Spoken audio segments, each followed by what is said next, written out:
In our previous episode, we followed the remarkable journey of David, the overlooked shepherd who rose from the fields to become Israel's most celebrated king. But today, our focus turns to his son. Unlike David, this man was not shaped in the wilderness or hardened by battle. He was born into privilege, surrounded by splendor, and given everything a person could dream of.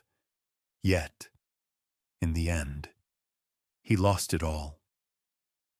This is the story of Solomon, the third king of Israel, the ruler who oversaw the nation's greatest age of wealth, power, and peace. A man whose name became synonymous with wisdom, whose reign was marked by dazzling prosperity, whose temple shone as a beacon to the world. And yet, the same man who possessed divine wisdom would make choices that revealed staggering foolishness. How could the wisest ruler in history also be among the most self-destructive? At the height of his power, Solomon had it all: authority unmatched, riches beyond counting, and a peace that other kings could only envy. But beneath the gold and glory, cracks began to form. His thirst for influence, his relentless accumulation of wealth, and his alliances through foreign wives would set in motion a downfall that no one saw coming. So the question still echoes through history: was Solomon the crowning glory of Israel's kings, or the tragic figure who squandered the greatest opportunity God ever gave a man? We've included timestamps in the description, so you can explore each chapter of his life at your own pace. And if you know someone standing at the edge of a costly mistake, just as Solomon once did, share this story with them. Sometimes history isn't just something to remember, it's a warning to heed. And for those who want to go deeper, we've transformed our most popular Bible studies into ebooks so you can uncover the lessons for yourself. You'll find the link in the description.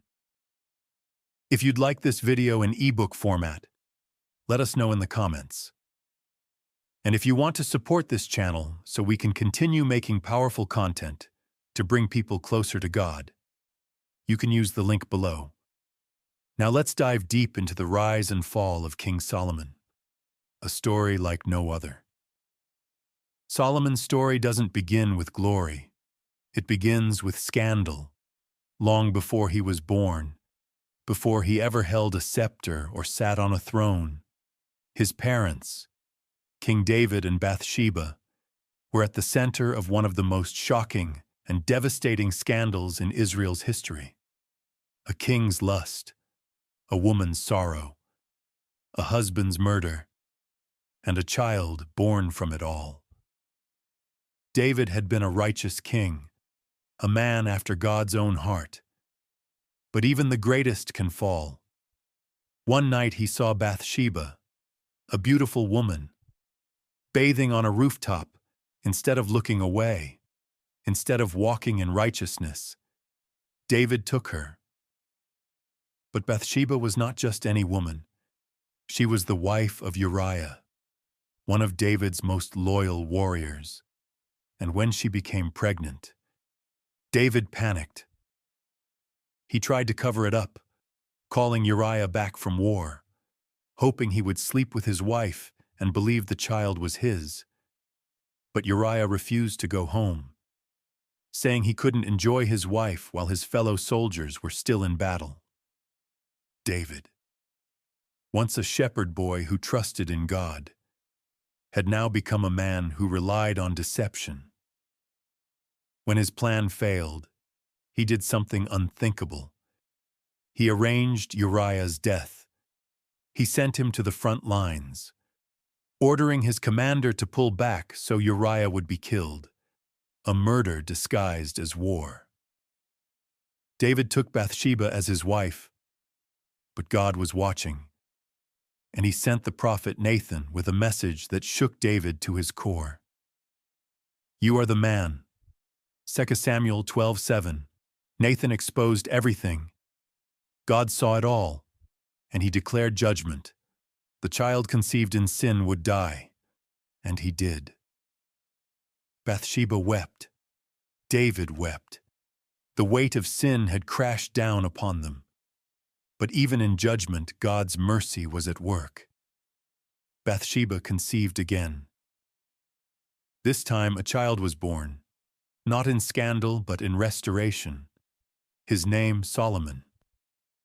Unlike the first child who was taken in judgment, Solomon was a child of promise. But why Solomon?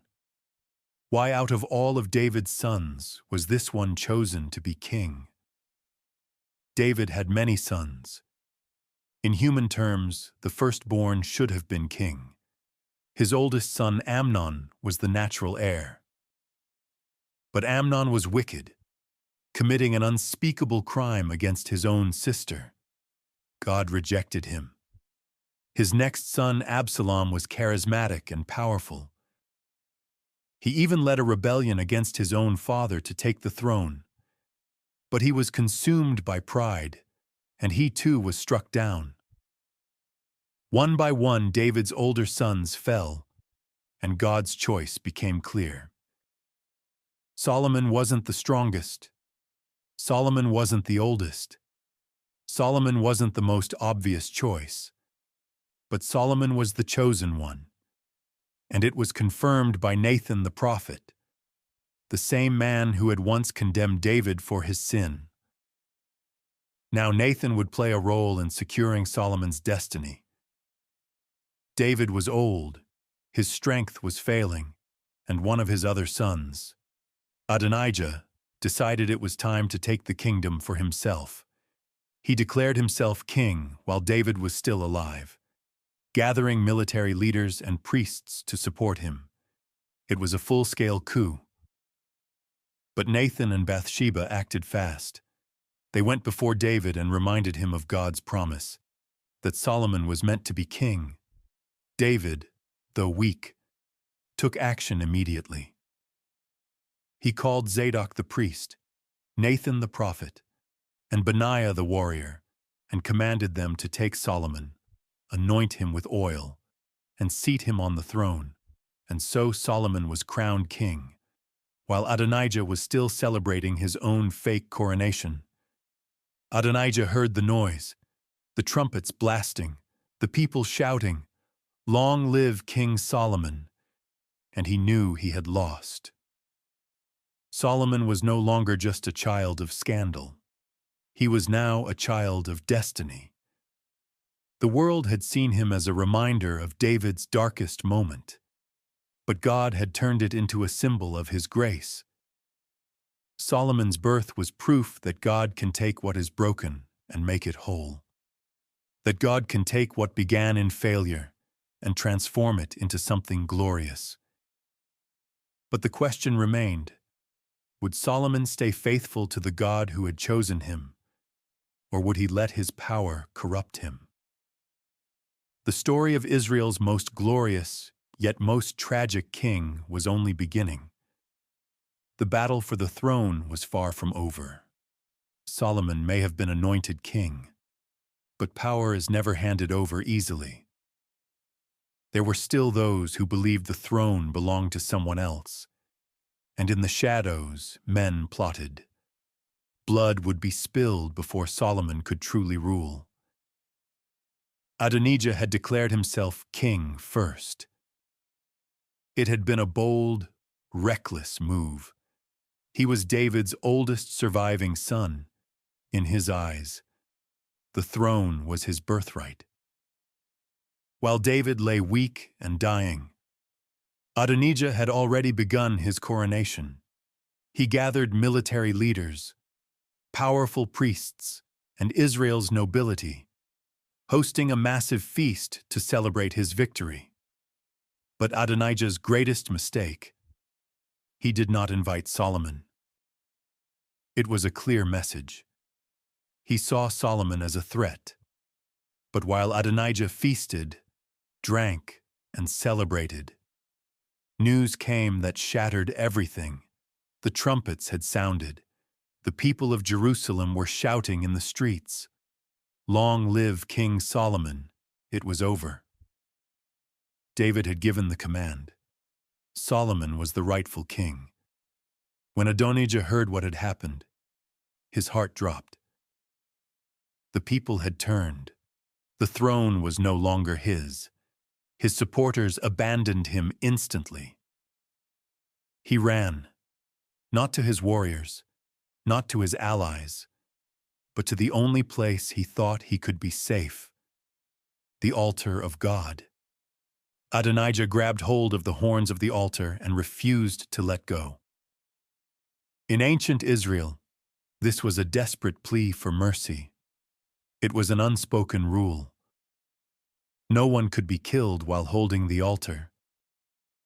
He sent word to Solomon, "Swear to me that you will not put me to death." The entire nation waited for Solomon's answer. Would he show mercy, or would he send a message? Solomon chose mercy on one condition. If he proves himself worthy, not a hair on his head will fall to the ground. But if evil is found in him, he will die. Adonijah swore loyalty, for now the bloodshed was avoided. But it would not last. David was fading. The man who had slain giants, conquered nations, and ruled Israel for 40 years was now a frail, dying old man. Before he took his last breath, he called Solomon to his side, and he did not speak as a father, but as a king. "I am about to go the way of all the earth, so be strong. Show yourself a man. Walk in obedience to the Lord your God." 1 Kings 2:2-3. Solomon listened, but then David's voice darkened. There were loose ends, men who had betrayed David, men who had defied God. "You know what Joab, son of Zeruiah, did to me. Deal with him according to your wisdom, but do not let his gray head go down to the grave in peace. And Shimei, you must bring his blood down to the grave in judgment." David was handing Solomon more than just a crown. He was handing him a list of men who had to die. Then David closed his eyes, and Israel's greatest king breathed his last. With David gone, Solomon did what he had to do. First Adonijah. Solomon had spared him once, but Adonijah wasn't done scheming. He made a move, a subtle, dangerous move. He went to Bathsheba, Solomon's mother. He asked her to request something from the king. "Let me marry Abishag, the young woman who cared for David in his final days." It sounded innocent, but Solomon saw it for what it was. This was a power play. In ancient times, taking the former king's concubine was a declaration of kingship. Adonijah had not learned his lesson. Solomon did not hesitate. "You have spoken this request against your own life," and with a single order, Adonijah was struck down. The first rival was gone. Joab had been one of David's greatest generals, a man of war, a brilliant strategist, but also a man who killed without hesitation. He had murdered Abner. He had murdered Amasa. He had supported Adonijah's rebellion, and now his time had come. Like Adonijah, Joab fled to the altar. He grabbed onto it, refusing to leave, but Solomon gave the command. Benaiah, Solomon's executioner, struck Joab down at the altar. The sins of the past were being wiped away in blood. Only one name remained on David's list: Shimei. He had once cursed David, mocking him as he fled from Absalom's rebellion. David had sworn not to kill him then, but Solomon gave Shimei a choice: build a house in Jerusalem. Live there, but if you ever leave the city, you will die." Shimei agreed. For 3 years he obeyed, but then he crossed the line. He left Jerusalem for a single night. Solomon kept his word. Shimei was executed, and with that, Solomon's enemies were gone. The throne was secured. The time for bloodshed had ended. Now a new era was beginning. Solomon had proven he could be ruthless when necessary, but now he had to prove something far greater. Would he be a just king, a wise ruler, or would power consume him? The golden age of Israel was about to begin. And with it, Solomon's greatest test. Solomon had secured the throne with blood, but power alone was not enough. A great king needs more than just strength. He needs wisdom. And Solomon was about to receive a gift from God that would make him legendary. It happened at Gibeon. Solomon had gone there to offer sacrifices, and he did not hold back. 1,000 burnt offerings were placed on the altar, a number so great, so extravagant, that all of Israel took notice. This was not just an act of worship, it was a statement. Solomon was seeking God's favor before he made any great moves as king. That night, as the smoke of the sacrifices still lingered in the air, Solomon fell into a deep sleep. And then it happened. God appeared to him in a dream. "Ask for whatever you want me to give you." 1 Kings 3:5. Imagine that. The Creator of the universe standing before you, offering you anything. What would you ask for? Would you ask for money, power, or the destruction of your enemies? Solomon could have asked for wealth beyond measure, an empire that would never fall, or even immortality. But he didn't. Instead, he said, "I am only a little child, and do not know how to carry out my duties. Give your servant a discerning heart to govern your people, and to distinguish between right and wrong."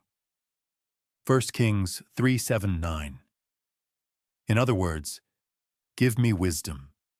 He did not ask for riches. He did not ask for glory. He did not ask for revenge. He asked for understanding, and God was pleased. The heavens must have roared with approval, because God did not just grant Solomon wisdom, he gave him everything.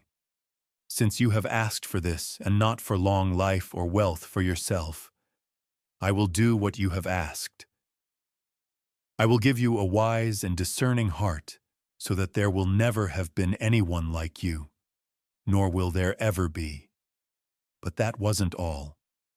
"Moreover, I will give you what you have not asked for, both wealth and honor, so that in your lifetime you will have no equal among kings." 1 Kings 3:11-13. God poured out his blessings in full. Solomon would not just be the wisest king in Israel, he would be the wisest in all of history. But wisdom is not proven in words, it is proven in actions. And Solomon's first test was about to come. One day, 2 women came before the king, sobbing and screaming. They were both prostitutes living in the same house. Each had given birth to a son. But then tragedy struck. One of the women had rolled over in her sleep, accidentally suffocating her own child. And before dawn, she did the unthinkable. She stole the other woman's baby and placed the dead child in her arms. When the morning light came, the horror set in. The mother of the living child screamed, "This is not my baby." The other woman shouted back, "Yes, it is." There were no witnesses, no evidence, no way to prove who was telling the truth. The case was brought before Solomon. There was no way out of this, or so they thought. A wave of relief swept through the chamber. The tension that had held every breath hostage seemed to vanish as the child was placed safely in his mother's arms. Her sobs of gratitude filled the hall, and the people watched in awe not just because the baby's life had been spared, but because they had witnessed something far greater than cleverness. This was wisdom from God Himself, a wisdom that could pierce through lies, expose hidden motives, and reveal the truth in the human heart. News of the judgment spread like wildfire through Israel and beyond, from the poorest villager to the wealthiest noble. Everyone spoke of the king who could see what others could not. From that day forward, the people held Solomon in reverent fear, knowing that justice in his court was not swayed by status or silver, but by truth. It was the kind of wisdom that made rulers travel from distant lands just to hear his voice, and it cemented his reputation as the wisest man alive. Yet, as we will later see, wisdom is not a shield against temptation, and even the wisest heart can wander if it stops listening to the God who gave that wisdom in the first place. And at that moment, all of Israel knew this was no ordinary king. This was the wisest ruler who had ever lived. The news of Solomon's judgment spread like wildfire. People whispered about the king, who knew the truth when no one else did. His name carried power, wisdom, and fear, and his legend was only beginning, because Solomon's wisdom was not just in justice. It was in knowledge, science, poetry, and leadership. He would soon write Proverbs, Ecclesiastes, and Song of Solomon. He would speak 3,000 proverbs and compose 105 songs. He would study the mysteries of creation, plants, animals, and the deep secrets of nature. And kings from every corner of the world would come to hear the wisdom of Solomon. The kingdom had never seen such glory. But with wisdom comes power, and with power the temptation to fall. Solomon had been given everything, but would he hold on to it, or would he let it slip away? The rise of Solomon had begun, but his greatest challenges were yet to come. Solomon had risen to the throne in wisdom, justice, and divine favor, but his rule would soon transcend anything Israel had ever seen. For the first time in history, Israel was not just a small kingdom in the Middle East. It was the wealthiest, most powerful, and most influential empire of its time. This was the golden age of Israel, and it was all because of one man. Before Solomon, Israel had been a nation fighting for survival. Under King Saul, it had been unstable, torn by battles with the Philistines and by its own king's paranoia. Under King David, Israel had conquered its enemies and established itself as a regional power. But under Solomon, Israel became an empire, no longer a kingdom just trying to survive, but a center of wealth, knowledge, and influence unlike anything the world had seen before. What made Solomon different? It wasn't his strength in war. It was his mastery of peace. Because where David had won battles with the sword, Solomon won them with diplomacy. Solomon understood something that most kings never did. War was expensive. Conquering nations required blood, resources, and years of struggle. But what if there was another way to rule the world? Instead of fighting nations, Solomon befriended them. Instead of conquering, he traded. And no kingdom in history had ever done it so successfully. Egypt, Tyre, Arabia, and surrounding nations flooded Israel with gold, silver, and exotic goods. Solomon married princesses from powerful nations, securing political alliances that made Israel untouchable. Israel became a global trading hub, connecting the great empires of the ancient world, and the wealth that poured into Israel was staggering. It wasn't just land trade that made Israel rich. Solomon built a navy, one that rivaled even the fleets of Phoenicia and Egypt. His ships sailed far beyond the known world, reaching places as distant as India and Africa. The Bible even records that Solomon's ships returned with gold, silver, ivory, apes, and peacock's luxuries that no other nation had seen. Israel had gone from a small kingdom in the desert to a naval superpower controlling international trade. This was something unthinkable for a nation that had once been enslaved in Egypt, and yet under Solomon, it became reality. With unlimited wealth flowing into his kingdom, Solomon embarked on a building project that would redefine Israel forever. First, the Temple of the Lord, the most sacred structure in Israel's history, built with cedars from Lebanon, gold from Ophir, and the finest stones ever cut.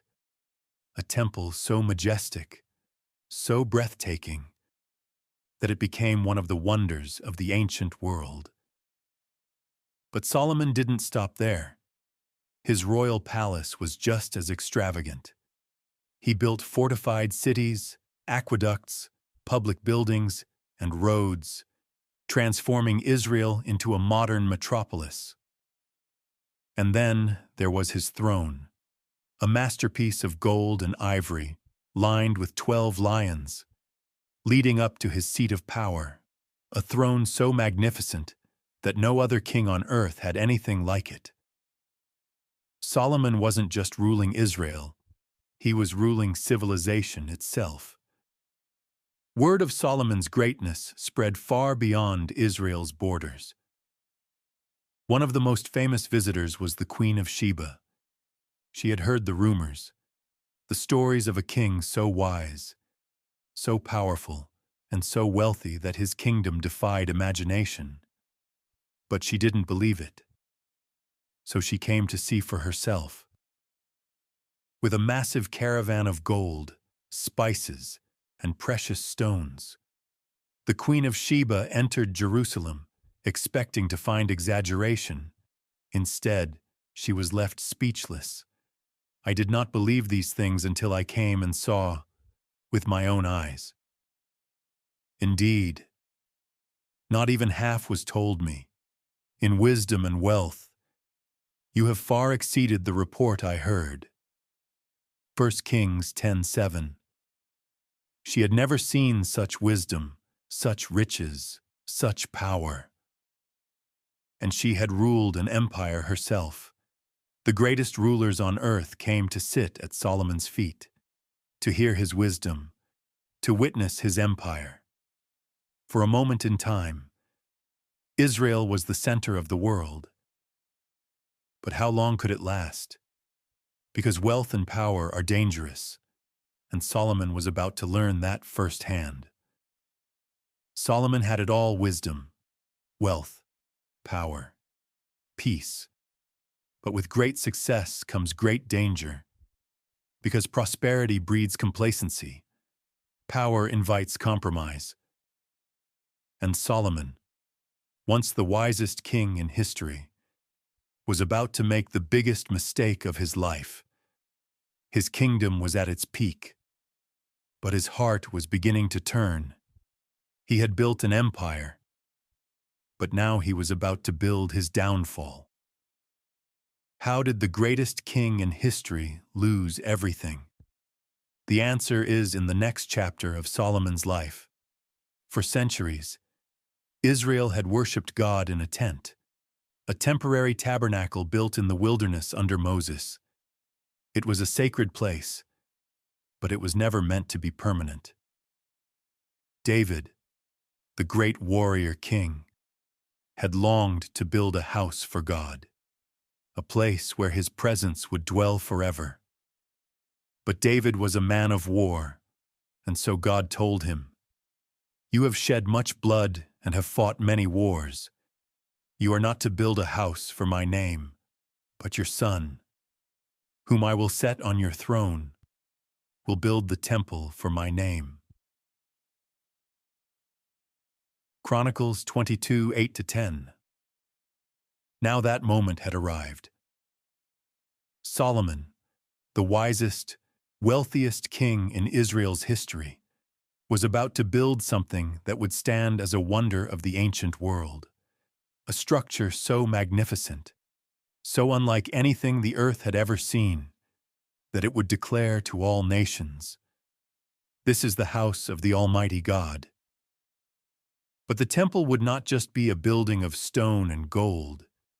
It would be a test of Solomon's heart.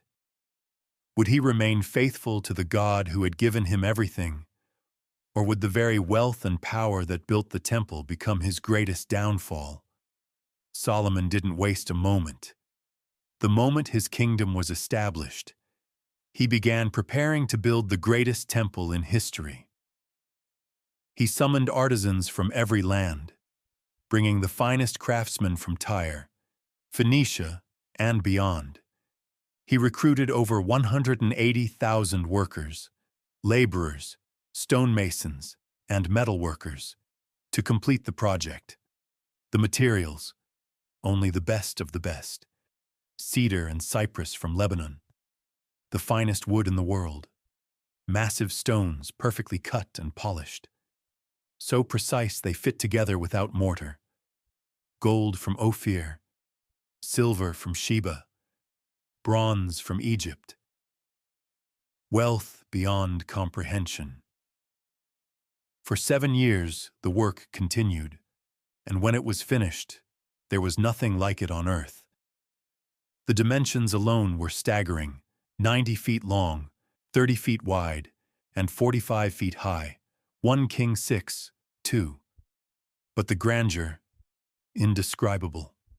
The entire inner sanctuary was covered in pure gold. The altar, the walls, even the floor, gold, gold, and more gold. Massive cherubim, 15 feet high, overshadowed the Ark of the Covenant. Lavish decorations, carved palm trees, pomegranates, and intricate floral designs. 10 golden lampstands, 10 golden tables, golden chains, golden doors. It was a palace fit for a king, but it was not for Solomon. This was God's house, a symbol of his presence on earth, and now it was time to dedicate it. After 7 years of construction, the temple was complete. It was time for the most important moment in Israel's history. Solomon gathered all of Israel, priests, elders, leaders, and thousands of worshippers. Then, in a grand procession, the Ark of the Covenant, the very throne of God on earth, was carried into the most holy place. The people watched in silence, and then something happened. When the priests withdrew from the holy place, the cloud filled the temple of the Lord, and the priests could not perform their service because of the cloud, for the glory of the Lord filled his temple. 1 Kings 8:10-11. A thick, radiant cloud, the very presence of God, descended upon the temple. It was so powerful, so overwhelming, that even the priests had to stop what they were doing. God had come. At that moment, Solomon could have basked in his own glory. After all, he had built the most magnificent structure in history, one that no other king had ever dreamed of. But instead, He knelt before God, before the entire nation. Solomon stretched out his hands and prayed, "Lord, the God of Israel, there is no God like you." But will God really dwell on earth? The heavens, even the highest heaven, cannot contain you. How much less this temple I have built. 1 Kings 8:23-27. Even in his greatest moment, Solomon knew this temple, as grand as it was, could never contain the fullness of God. But he asked for one thing: when your people pray toward this temple, hear from heaven and forgive them. 1 Kings 8:30, and then fire fell from heaven. When Solomon finished praying, fire came down from heaven and consumed the burnt offering and the sacrifices, and the glory of the Lord filled the temple. Chronicles 7:1. The people fell on their faces, worshiping, shouting and praising, and for a moment in time, Israel was exactly where it was meant to be, under the blessing and presence of God. As the celebration continued, God appeared to Solomon in a dream, and he gave a promise and a warning. "I have heard your prayer and have chosen this place for myself as a temple of sacrifices. If my people, who are called by my name, will humble themselves and pray and seek my face and turn from their wicked ways, then I will hear from heaven, and I will forgive their sin and will heal their land." Chronicles 7:14. It was a promise of restoration that no matter what happened, if Israel turned back to God, he would forgive them. But then came the warning: "But if you turn away and forsake the decrees and commands I have given you, then I will uproot Israel from my land, and this temple will become a heap of rubble." Chronicles 7:19-21. The people rejoiced. They couldn't imagine a day when Israel would turn away from God. But God already knew what was coming, and the question that hung in the air was this: would Solomon, the king who had built the most glorious temple in history, stay faithful? Or would he be the very reason the temple would one day be destroyed? The answer would change everything. Word had spread across the world. The stories were impossible to ignore. A king unlike any other had risen in Israel, a man of unmatched wisdom, unimaginable wealth, and divine favor. A king so powerful that nations bowed before him, eager to trade and learn from his unmatched intellect. His name: Solomon. And among those who heard these stories was a queen from a distant land, a woman of power, influence, and intelligence, a ruler who had everything, yet still she needed to know: could the rumors be true? Is there truly a king who surpasses all others? She would not believe it until she saw it with her own eyes. And so the Queen of Sheba embarked on a journey that would change history. Sheba was no ordinary kingdom, situated in the region of modern-day Ethiopia or Yemen. It was a land of great wealth and influence, a center of trade for spices, gold, and exotic goods. The queen herself was a woman of immense power. She was not easily impressed. She had seen kings rise and fall, had been courted by rulers who sought alliances, had heard countless men boast of their riches and wisdom. But Solomon, he was different. His wisdom was said to be divine.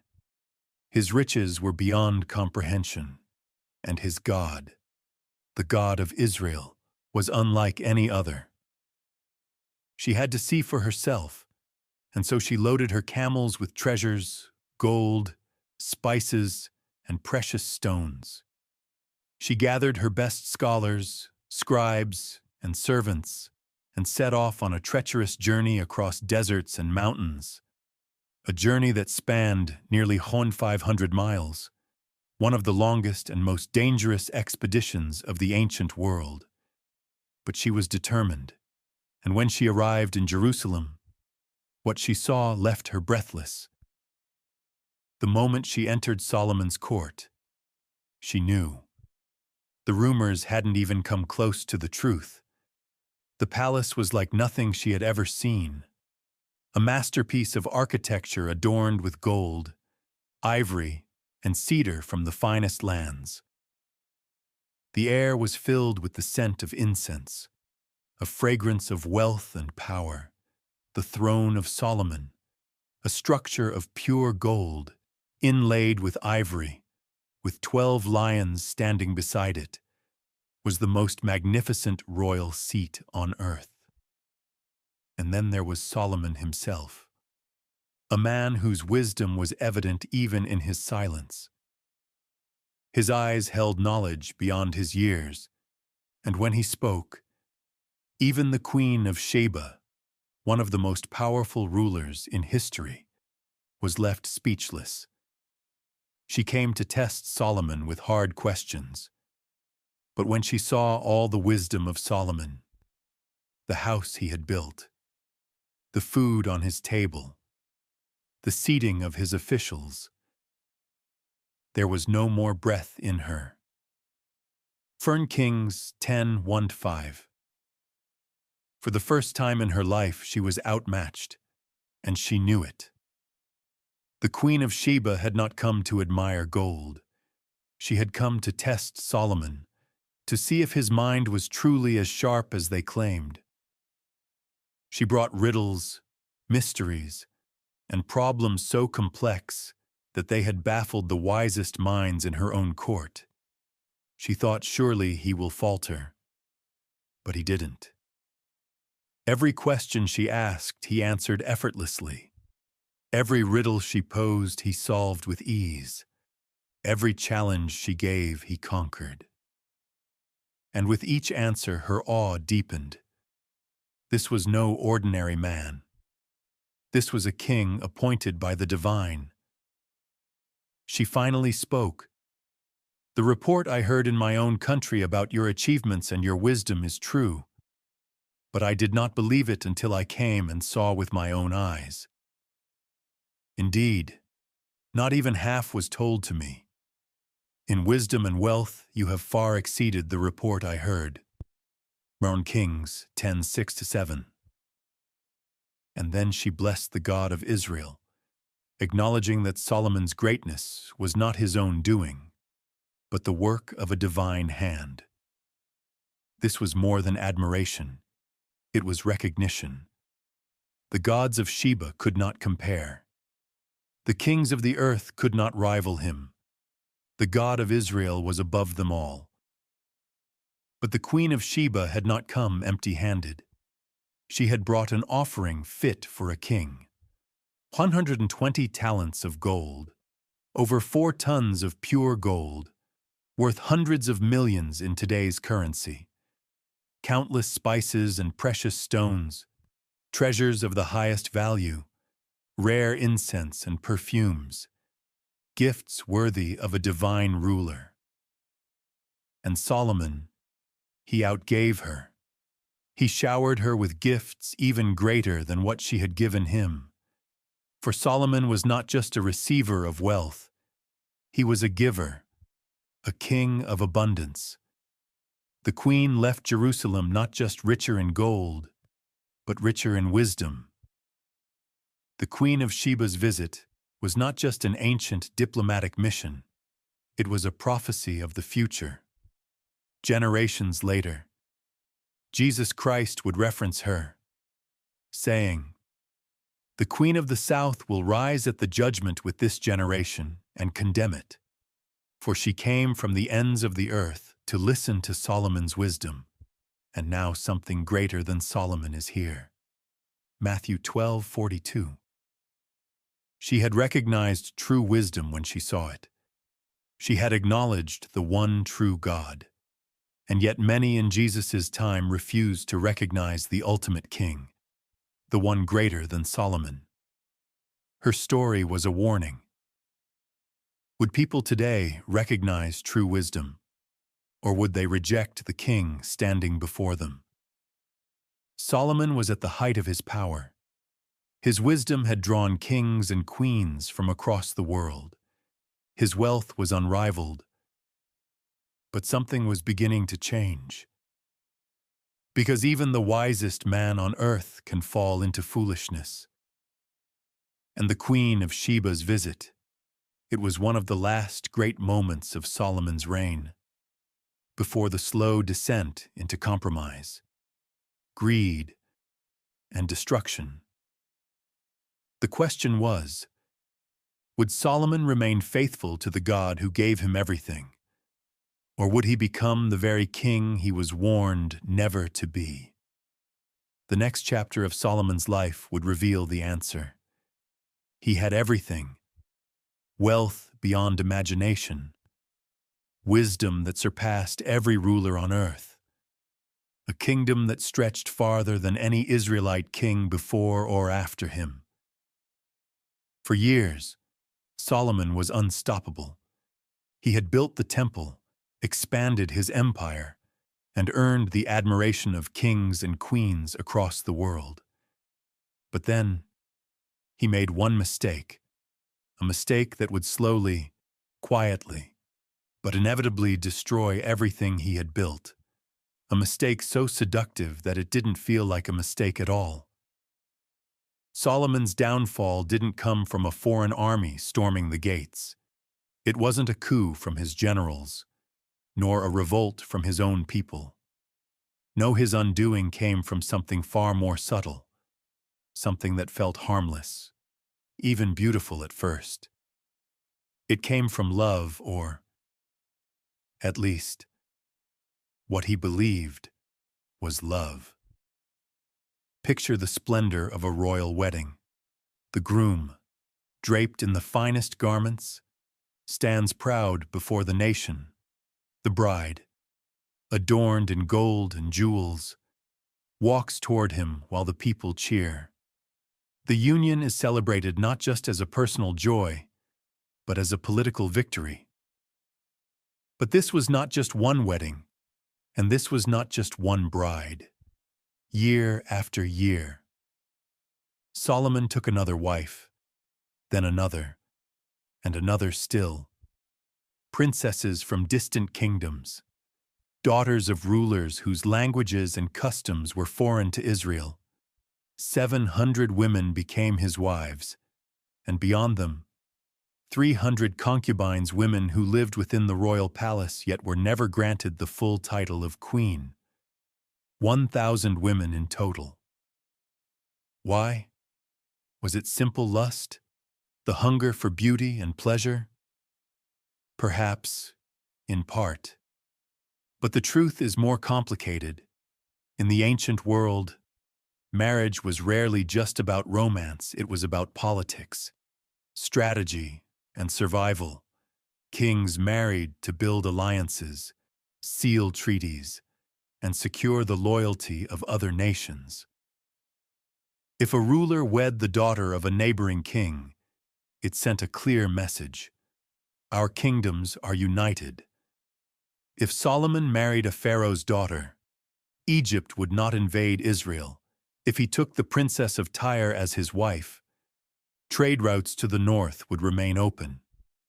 Each marriage was like a carefully placed stone in a massive wall of diplomacy. And in this, Solomon excelled. He was a master negotiator, weaving a web of political alliances that brought Israel unprecedented peace and wealth. The nations admired him. His name was spoken with respect in foreign courts, and from the outside, it seemed brilliant. But there was a cost hidden beneath the glittering surface. These women brought with them not only beauty, but also their gods, their temples, and their customs. Slowly, the heart of the king, once fully devoted to the Lord, began to shift. The very alliances that strengthened his kingdom politically were weakening it spiritually. It didn't happen overnight. The drift was gradual, almost invisible at first. But over time, Solomon found himself standing in temples built to foreign gods, not as a curious observer, but as a participant. The king who once prayed for wisdom to rule God's people was now bowing at altars to idols. This was the real danger, not armies at the gate, but compromise in the heart.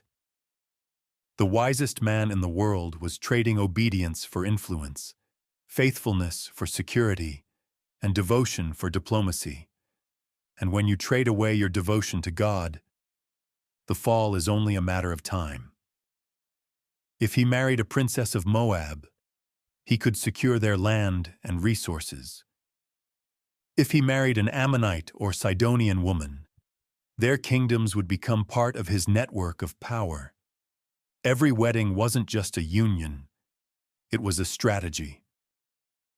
A way to build a kingdom so powerful that no one could challenge it. It was smart, it was brilliant, and it was also his greatest mistake. Because these women didn't just bring their beauty and riches into his palace. They brought their gods. God had been crystal clear about this. You must not intermarry with them, because they will surely turn your hearts after their gods. 1 Kings 11:2. God wasn't against love. He wasn't against marriage, but he knew what would happen. He knew that Solomon's heart wasn't as strong as he thought it was. And despite all his wisdom, Solomon ignored the warning.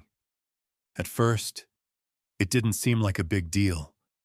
He still worshipped Yahweh. He still made sacrifices in the temple.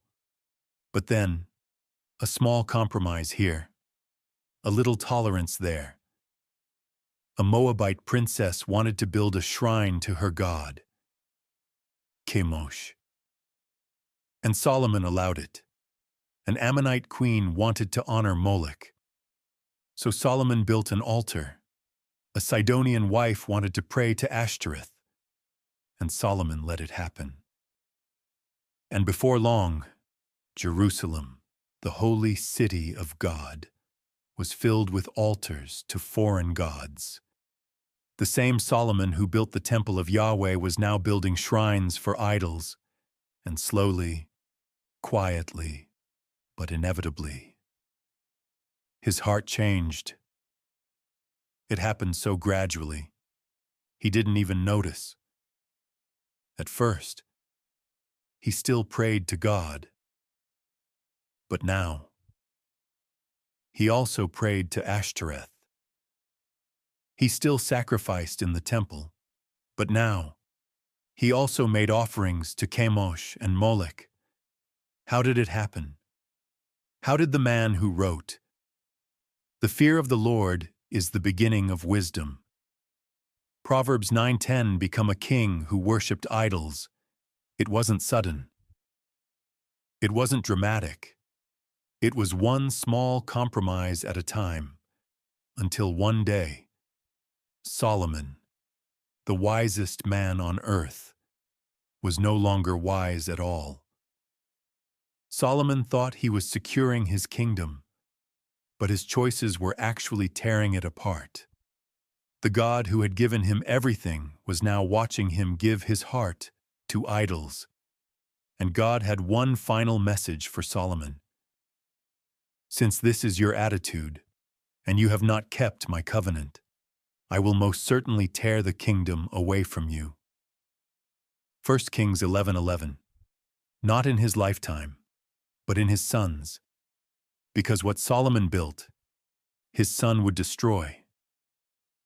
This isn't just ancient history. It's a warning. How many people start with passion for God, only to drift away over time? How many leaders begin with integrity, only to make small compromises that eventually destroy them? How many nations, built on faith and righteousness, slowly allow corruption, greed, and sin to take over. Solomon didn't fall overnight. He didn't wake up one morning and decide to abandon God. It was slow. It was one small step in the wrong direction. Until one day, he was so far from God that he didn't even recognize himself anymore. And that's the tragedy of Solomon. He had everything, but he lost the one thing that mattered most: his heart. Solomon was still king. He still had his throne, his riches, and his wisdom. But something was different. The blessings that had once flowed so freely were starting to dry up. Enemies began rising against him. His kingdom was no longer at peace, and God had already spoken. "I will tear the kingdom away from you." The golden age of Israel was coming to an end. The cracks were forming in the empire he had built, and soon they would shatter completely. The man who had everything was about to lose it all. The next chapter of Solomon's life would be the most painful yet. Would he turn back to God before it was too late? Or would he die a king who had forgotten his first love? Solomon's many wives were not just a political strategy. They were his downfall, because sin never stays small. Compromise always leads to destruction.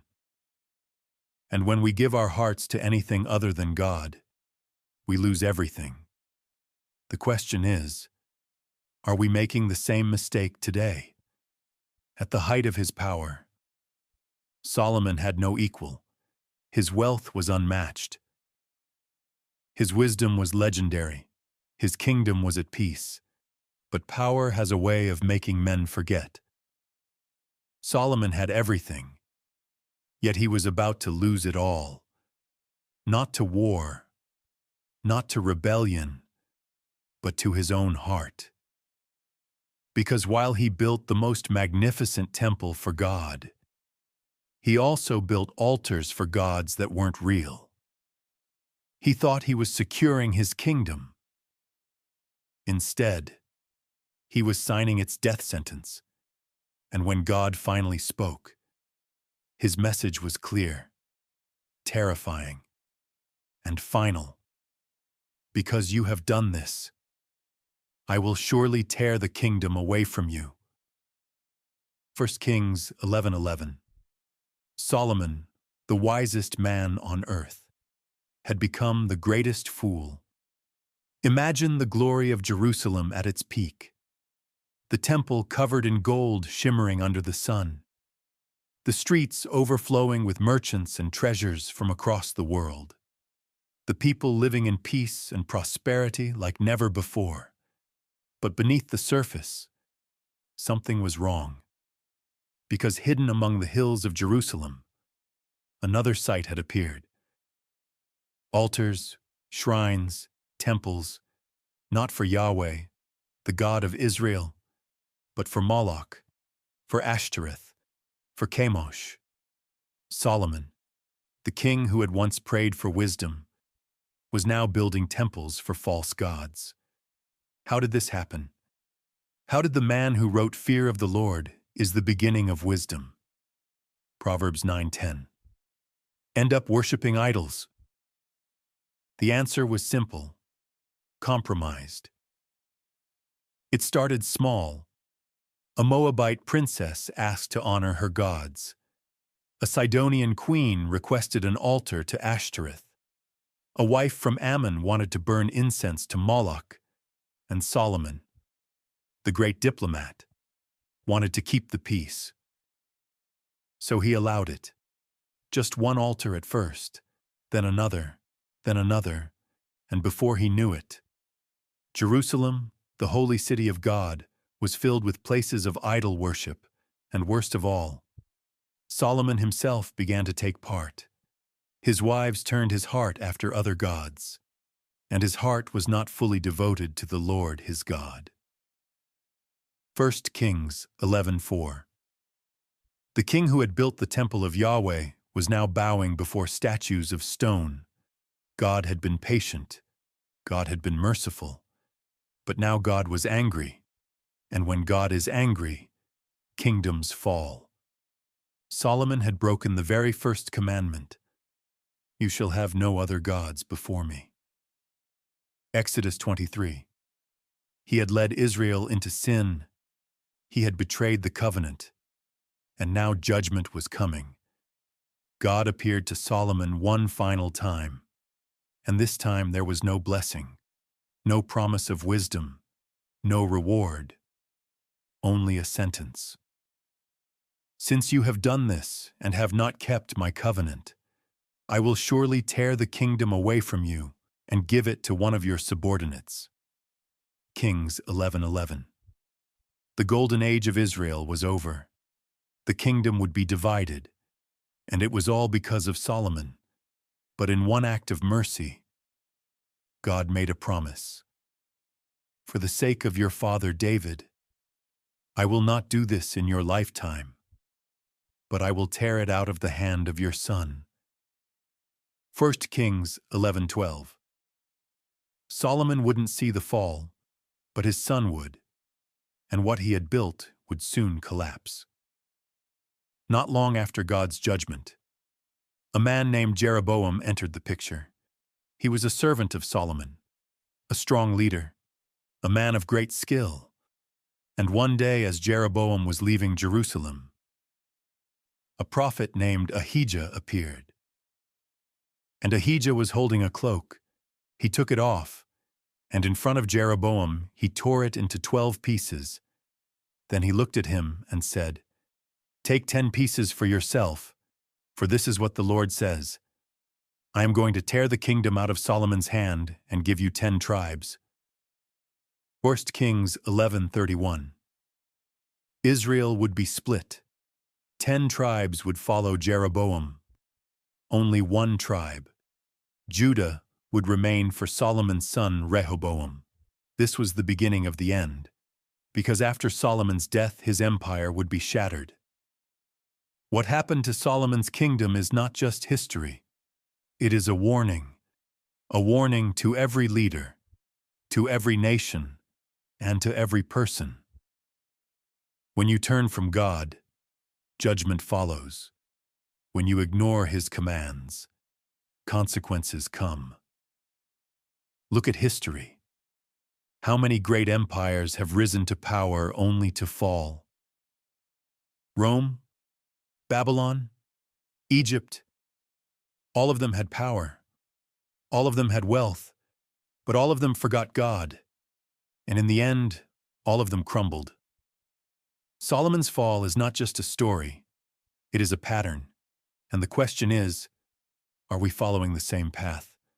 Solomon had started his reign with wisdom, strength, and blessing. He ended it in idolatry, weakness, and judgment. He had everything, and he lost it all. Because it doesn't matter how you start, it matters how you finish. And Solomon finished poorly. The golden kingdom he built would not survive him, because when a leader forgets God, the nation falls with him. For 40 years, Solomon ruled an empire of gold. For 40 years, his name was feared and respected across the world. For 40 years, he built, conquered, and expanded, turning Israel into the wealthiest and most powerful nation it had ever been. But now it was all slipping away. The man who once spoke with God now sat in silence. The king who had written about wisdom now lived in regret. The man who once had the favor of heaven was now a shadow of his former self. Solomon had everything, yet he died empty. How did it all come to this? How did the wisest king in history become the greatest cautionary tale? And in his final days, did Solomon return to God? Or did he die separated from the one who made him great? Let's find out. The gold still gleamed in his palace, as the servants still bowed before him. The people still called him king. But deep inside, Solomon knew his kingdom was falling apart. The very idols he had built for his foreign wives were now spread across Jerusalem. The God of Israel, whom he once honored, was now just another name among many. The people whispered in the streets, "What happened to our king? Where is the man who once wrote, 'Fear of the Lord is the beginning of wisdom'?"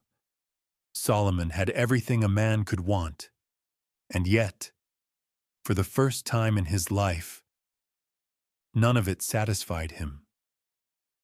He had 700 wives, yet felt alone. He had palaces beyond imagination, yet felt empty. He had riches beyond measure, yet felt poor in spirit. And in his final days, he began to write. As Solomon reflected on his life, his heart grew heavy with regret.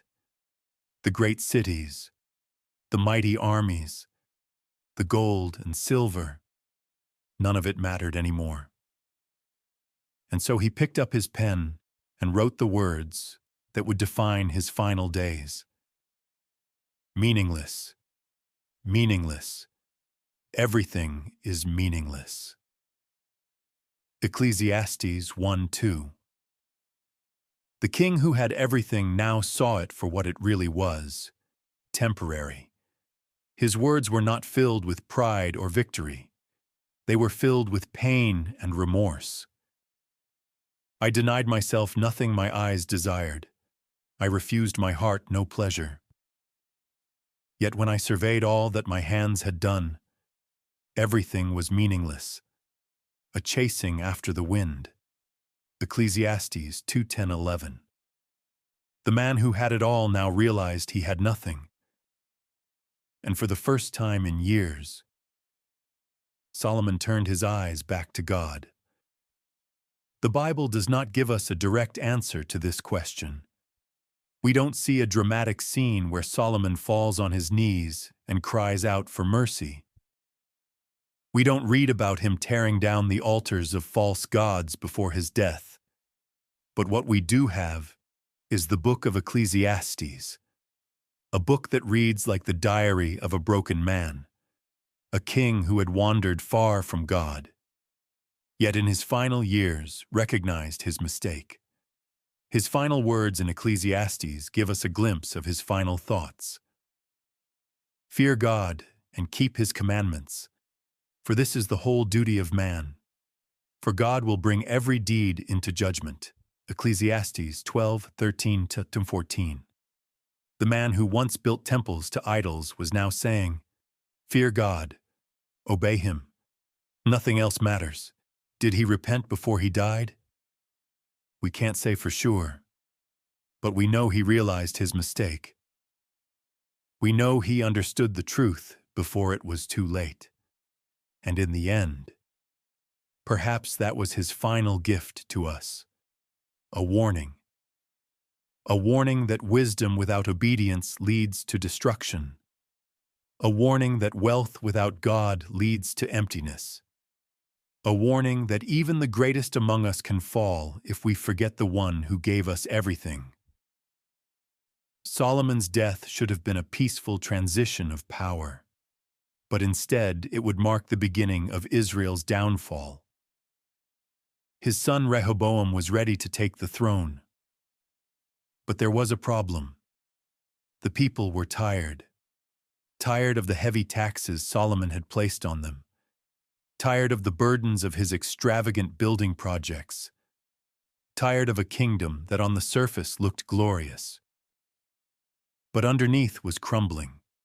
And now they had one simple request for their new king: lighten the heavy yoke your father put on us, and we will serve you. It was a test of leadership. Would Rehoboam listen?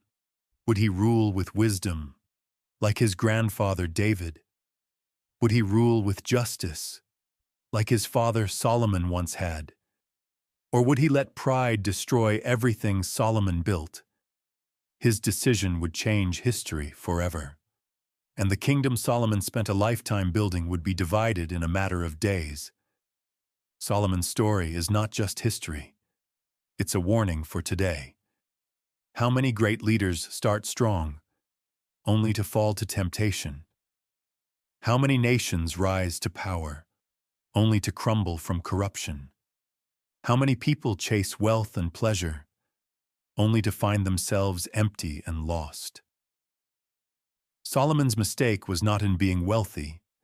It was not in being wise. It was in forgetting the one who gave it all to him. And today we must ask ourselves, are we repeating his mistake? Are we seeking wisdom but ignoring obedience? Are we chasing success but forgetting God? Because in the end, it doesn't matter how much we build. It doesn't matter how much we own. If we don't have God, we have nothing. Solomon's life ended not with a great triumph, but with a whisper of regret. He had once been the greatest king in the world. He had once held the favor of God himself, and yet his final days were spent in reflection, remembering what he had lost. And now his son Rehoboam was on the throne. Would he restore the glory of Israel, or would his foolishness destroy everything Solomon had built? The answer would shake the nation to its core. For centuries, the name Solomon has been synonymous with wisdom, power, and wealth. He was the king who had it all, a man who spoke with God, ruled over a golden empire, and left behind some of the most profound writings in history. But Solomon was also a warning, a man who let wisdom become arrogance, a man who let power become a prison, a man who let wealth become his downfall. His legacy is complicated. On one hand, he gave the world wisdom that has shaped generations. On the other hand, his failures shattered the very kingdom he built. So what does his story truly teach us? Is Solomon a hero or a tragedy? Let's uncover the full impact of Israel's richest king. At the height of Solomon's rule, Israel was at its peak. The kingdom stretched from the Euphrates River to Egypt. Foreign kings paid tribute just to be in Solomon's favor. Merchants from every corner of the world brought goods into his ports. The Temple of Yahweh was the most magnificent structure in the ancient world. And Israel, for the first and only time in its history, was a superpower. Solomon's wisdom and diplomacy expanded Israel's influence beyond its borders. His strategic alliances, sealed through marriages, gave him control over trade routes. His navy, built with the help of the Phoenicians, dominated the Mediterranean and Red Seas. Gold from Ophir, silver from Tarshish, and exotic goods from Africa and Arabia flowed into Jerusalem in unimaginable quantities. The world had never seen a king like him, and for a time, Solomon seemed unstoppable. But beneath the surface of all this prosperity, cracks were forming, cracks that would soon break the kingdom apart, even as he ruled the most powerful kingdom on earth. Solomon never stopped writing. His wisdom wasn't just for Israel, it was for the world. His writings have shaped generations, and they still do today. Let's take a look at the 3 books Solomon wrote and what they reveal about his rise, reign, and regrets. The fear of the Lord is the beginning of knowledge, but fools despise wisdom and instruction. Proverbs 1:7. Proverbs is a collection of wise sayings, lessons about life, morality, and success. This was Solomon at his best, a young king, full of God's wisdom, eager to guide his people toward righteousness. He teaches about hard work, honesty, humility, and justice? A gentle answer turns away wrath, but a harsh word stirs up anger. Proverbs 15:1. Trust in the Lord with all your heart and lean not on your own understanding. Proverbs 3:5. Whoever loves discipline loves knowledge, but whoever hates correction is stupid. Proverbs 12:1. His words have been quoted by kings, presidents, and leaders for centuries. But here's the tragic part. As Solomon grew older, he stopped following his own advice. The wise king who warned against chasing wealth, he became obsessed with gold. The king who warned against lust and immoral women, he had 700 wives and 300 concubines. The king who said to trust in the Lord alone, he built temples to false gods. His wisdom never left him, but his obedience did. Meaningless. Meaningless. Everything is meaningless. Ecclesiastes 1:2. If Proverbs is Solomon at his peak, then Ecclesiastes is Solomon at rock bottom. Written in his final years, this book is his confession. The wealthiest man in history. He says wealth is meaningless. The most powerful king. He says power is meaningless. The wisest man on earth. He says wisdom is meaningless. He had everything a man could ever desire. But at the end of his life, he looked back and realized all of it was a chasing after the wind. Ecclesiastes 2:11. And then he comes to his final conclusion. Fear God and keep his commandments, for this is the whole duty of man. Ecclesiastes 12:13. This was Solomon's final warning to us at the end of the day. Success without God is empty. Wealth without God is worthless. Wisdom without obedience is foolishness. The final book Solomon wrote is perhaps the most mysterious. Song of Solomon, or Song of Songs, is a poetic love story. It describes the passion, romance, and commitment between a bride and groom. Many believe it symbolizes God's love for his people. But here's the irony. Solomon, the man who wrote the most beautiful love poem in history, was a man who failed in love himself. His obsession with women led him away from God. His many wives led his heart astray. And in the end, the man who wrote about pure love was never satisfied by it. Solomon's story doesn't have a happy ending. The wisest king in history ended in disobedience. The richest man in history ended in regret. The most powerful leader in Israel's history left a kingdom on the verge of collapse. Why? Because he stopped fearing God. He chased pleasure instead of righteousness. He chose compromise over conviction. And in the end, all of it was meaningless. The story of Solomon is not just history, it's a warning for our time. How many leaders start strong only to fall? How many people chase wealth only to feel empty? How many of us seek wisdom but ignore obedience?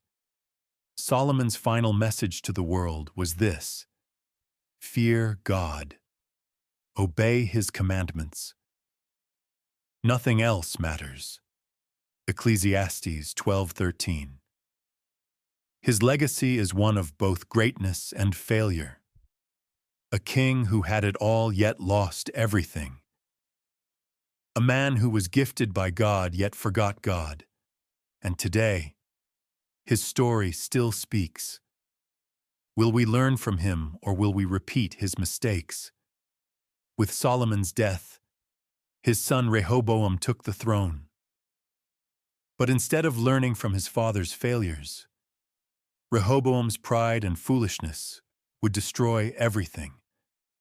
In just a few short years, the kingdom that Solomon spent a lifetime building would be divided forever. Solomon's story is a warning wrapped in a legacy. He was the king who had it all: wisdom beyond measure, wealth beyond imagination, and power beyond any ruler of his time. And yet, he lost everything. Not because of war, not because of a foreign invasion, not even because of betrayal, but because he betrayed himself. Because he forgot God. He built the grandest temple but let his own heart become a shrine for false gods. He wrote words of wisdom but ignored them in his own life. He ruled a golden empire but left behind a kingdom ready to collapse. Solomon teaches us a painful truth. Success without faithfulness is just a slow road to disaster. But before we move on to the next chapter, let's pause and let Solomon's story sink in. His life is more than a cautionary tale from ancient history. It's a mirror that reflects our own choices today. He started with a heart fully devoted to God, walking in humility, seeking wisdom above all else. But somewhere along the way, his gaze shifted. The applause of the nations became louder than the voice of the Lord. It's easy for us to look back and wonder how the wisest man alive could make such foolish decisions. Yet, if we're honest, many of us are not that different. We begin our journey with passion and purpose, but over time, distractions pull us away.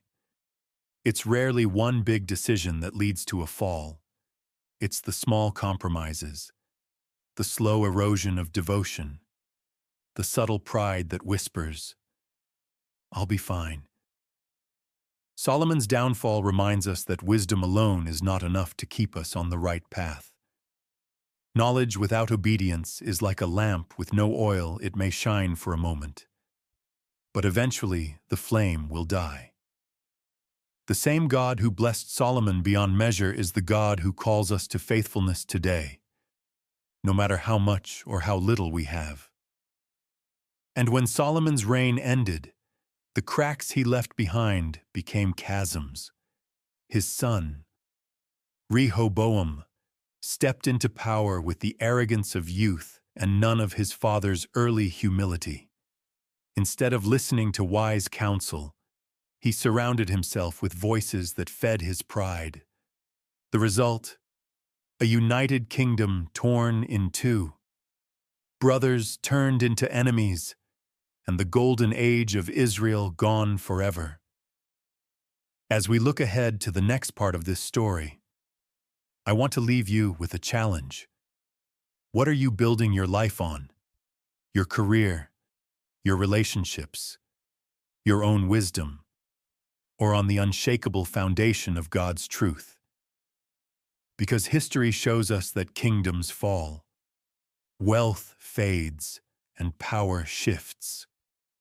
But what's built on God will stand. In the next video, we'll walk through the tragic mistakes of Rehoboam and see how one reckless decision set off a chain reaction that reshaped Israel's future. You won't want to miss it.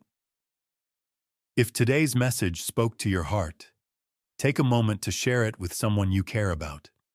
You never know whose life might be changed by hearing the truth at just the right time. And remember, you can explore this story and many others in our growing collection of ebooks, linked in the description below. Until next time, stay steadfast, stay faithful, and as always, stay blessed.